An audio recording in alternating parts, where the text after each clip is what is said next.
Good. Good afternoon, everyone. I'm pleased to provide this update on the current status of our territory following the devastation caused by Hurricane Irma almost 9 weeks ago. Since hurricane, my government and people of this territory, including the public and private sector agencies, generously supported by local and international friends, supporters, agencies, and partners, have worked steadfastly to restore the quality of life we have worked so hard over the past decades to create. The support has been overwhelming, and for that we are very grateful.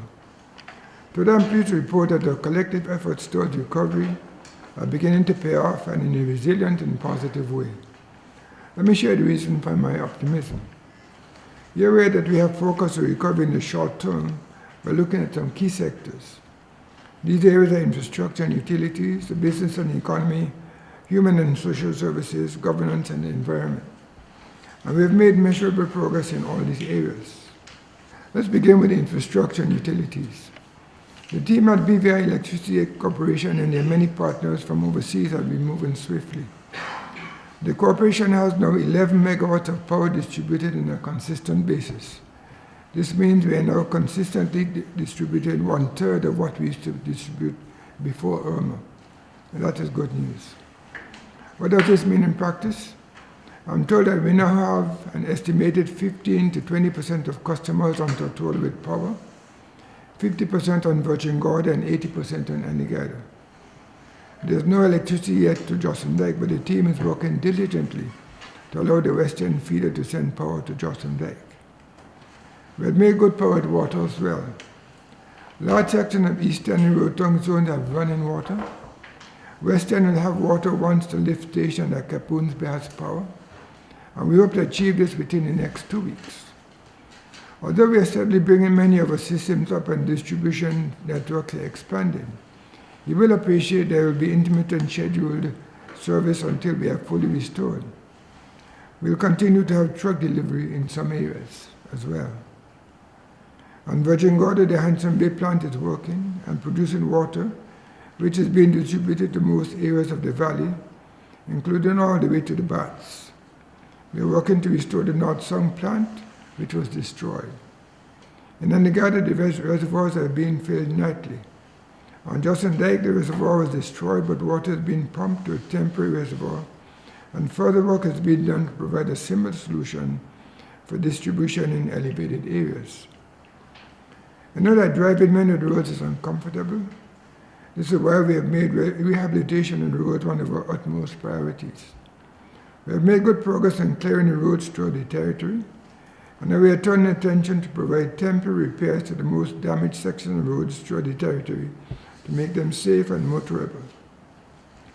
In the longer term, we have started to survey and design roads and revetments for some of the areas that were significantly damaged. For example, Capoons Bay to King Garden Bay Road and revetment. Our port facilities are also being rehabilitated. The cargo port at Port Postal is functional. We are drawing up plans to restore the Rotong port's facilities. In the meantime, we are aware that we are currently using the cruise pier dock for clearance. Temporary facilities have been established for West End. In Virgin Gorda, the port facilities are also functional. We are pleased with the commitment and efforts of our telecom operators who continue to work diligently to bring their service to pre-Irma levels. Each of them have significant portions of the network operational. Let's turn attention to business and the community and the economy. We are designing 4 special programs to assist small and medium enterprises. We support them with power generation and grants of up to $10,000, loan guarantees up to $25,000, and customer service and business hub to temporarily conduct some of the business affairs. So far, 633 businesses have registered for generators and small loans. We hope to operationalize all these programs in the coming weeks. On the tourism side, as you know, we have also prioritized this sector. Our goal is to exceed what we offered prior to Irma.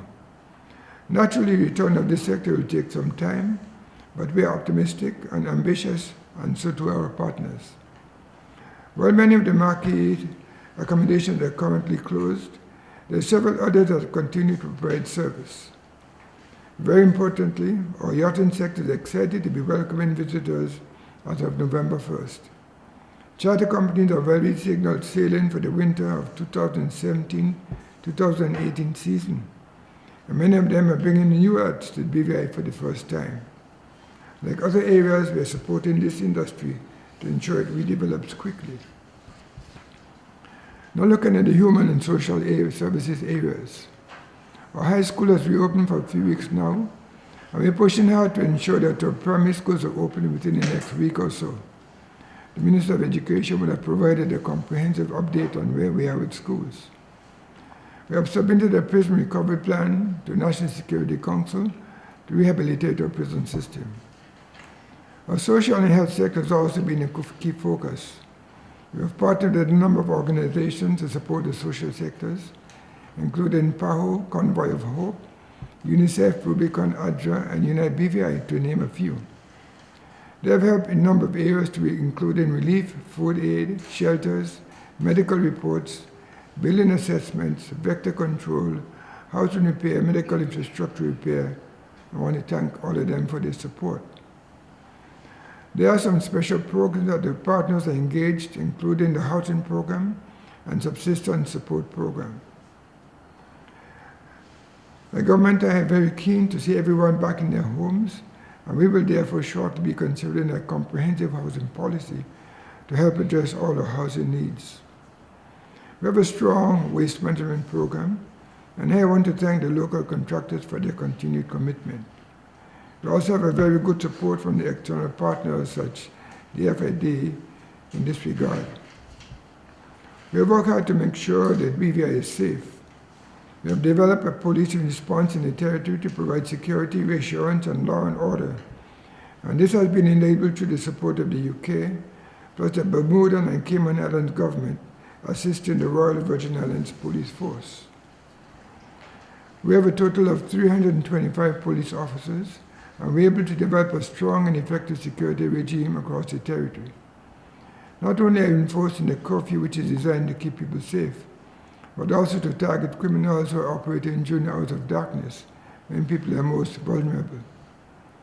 But we're also able to increase their visible presence during the daytime in the key commercial areas, again providing security and assurance to businesses that we are back on our feet, that law and order is restored and policing is functioning normally.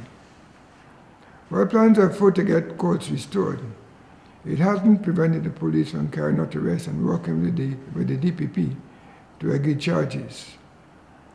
We continue to discuss with the UK government and overseas territory with ongoing assistance for the future, which will include the provision of specialist skills absent from the force at present, particularly trained support and provision of equipment to ensure that the force doesn't become what it was, but become the force that is built to what is needed for the territory in the future as it grows.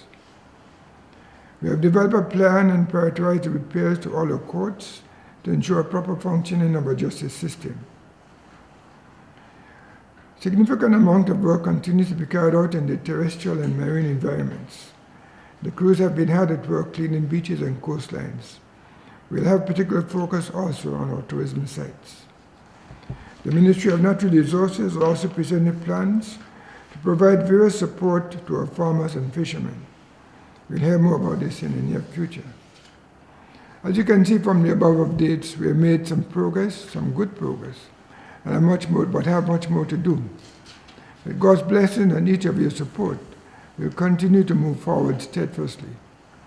So I'm pleased to say this time that BVI is open for business. Thank you.